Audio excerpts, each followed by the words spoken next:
Hey, welcome back to John Caffey's FINIAL and Newell deal. Just a couple things I should have talked about, I suppose. And suppose I can measure. Yeah, okay. So suppose I want a Newell there and a Newell there. I think someone's done this before, but I'm just going to do it anyway. Suppose that's where I want my Newells. And by the way, I've my default for my railings, my default right here is, I think my default is don't show the Newells, and I don't know why, but I just don't. I guess I'd rather those things be dashed or something. But so anyway, so you go over here and you undefault this and draw Newells and rails, and now you can see this stuff like this. But so suppose you want to actually define where those Newells are. Let's see if we can do that. Let's check out the spacing. About 300 feet. 300 feet. So I'm just going to get them at the very end. That's all I'm going to do right now, right? I'm going to get those Newells at the very end. But now I want one right there where that line is. So Control B, break it right there. I think this will work. Yeah, check that out, man. And now I'm actually locating these things. Now you think this thing's going to go back together? I don't know. I think it was Alan 42CJ CAD said, well, what you do so they don't go back together is you just take this one and you flip the layers, and now they'll never go back together. Watch this. Yeah, I don't think they'll go back together. I guess. I don't know. That's one way of making sure they don't go back together. And by the way, when I made this symbol, I don't know if you caught it, but when I did it, I changed the stretch planes and zones. I glossed over that real quick. So when you make that symbol, so you can change. Let's check this out for a second here. Suppose I make this Newell 8 by 8. I wonder what happens.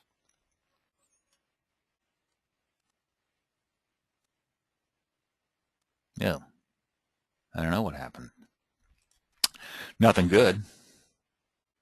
Didn't I make the Newell for 8 by 8? I did, but it doesn't show up very well.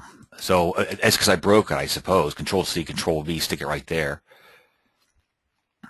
Now I bet it's 8 by 8. Yeah, now they're 8 by 8. You check that out. And the point was, when I created the symbol, I added the stretch zones so it doesn't get distorted.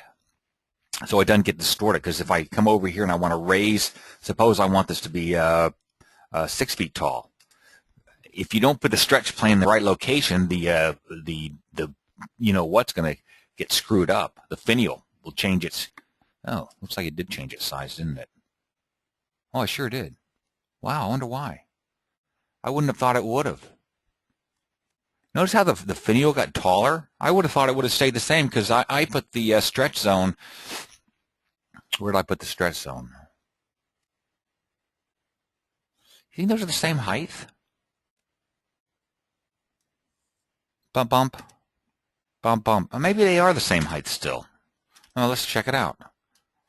Because I put the stretch zone, 4 inches from the bottom of the Newell, so that shouldn't have affected the height of the finial. It will certainly affect the. Let's see if I change the size of this thing. Boop. Yeah, I think I did. I didn't mean to. It shouldn't have. I didn't think it should have. 4 7/8. Yeah, it definitely did. I didn't think that would happen. That's why I put the stretch zones like I put them. Well, anyway, I guess that doesn't work very well, does it? Anyway, so the point of this was to talk about the stretch planes for these things, which of course didn't work. Suppose I make this 3.5 by 3.5, which is what it was in the beginning, 3.5. You think the finial will be dropped lower? No, I changed. I'm telling you, I changed. I didn't change the stretch zone when I made it again. I don't think I did. Hang on a second. Let me see if I can. Where's my library? Okay, you can't see what I'm doing here, but I'm going to go to my Newell finial millwork. Open it.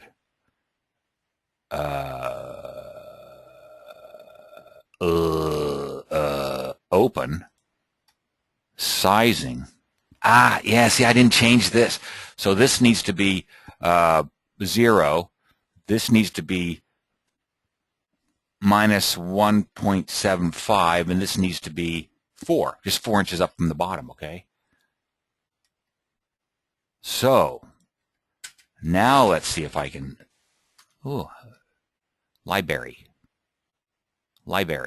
Let's see if it changed it this time. Finial okay. Let's see if it's the same height. The finial should be the same. Yeah. I forgot to stretch it. So you catch what I did?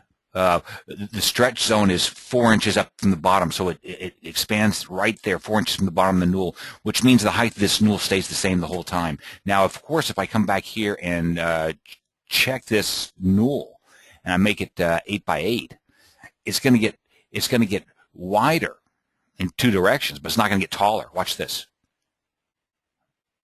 Oh.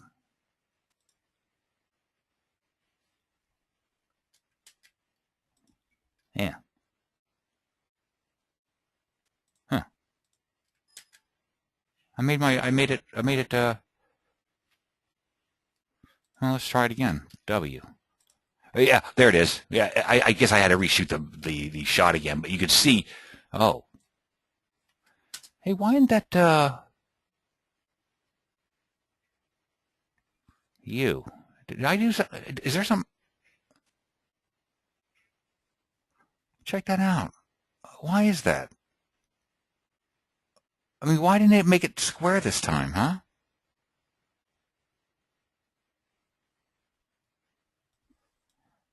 $12. Isn't that weird? Check that out, man. Something ain't right.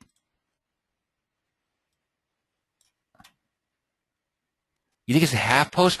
Maybe it's a half post.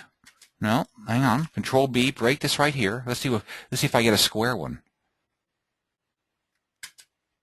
No, I don't. Why?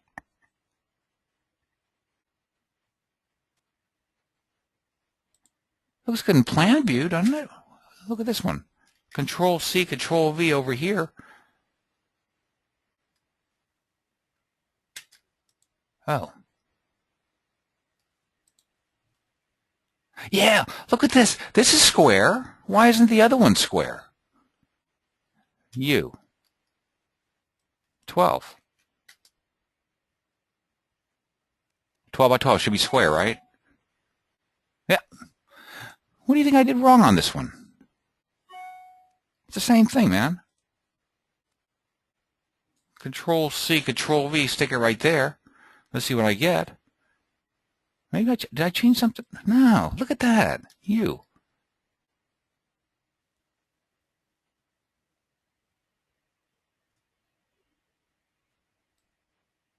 Is that weird? That's weird, huh? I can't explain it. I got it. Okay, suppose I come over here, U, and make the height higher. Newel height, 6 feet. You think it reverts to? Let's see. Which one is it? There it is. It's square. Huh? But that's not. Anyway, hey, that's the end. Hey, thanks for the question, John. That was good. That was good. Good. I think it was good stuff. Come over here and Control B, break it, and I get one more right in the center there. Yep, there. See what I'm doing? Anyway, that's the end.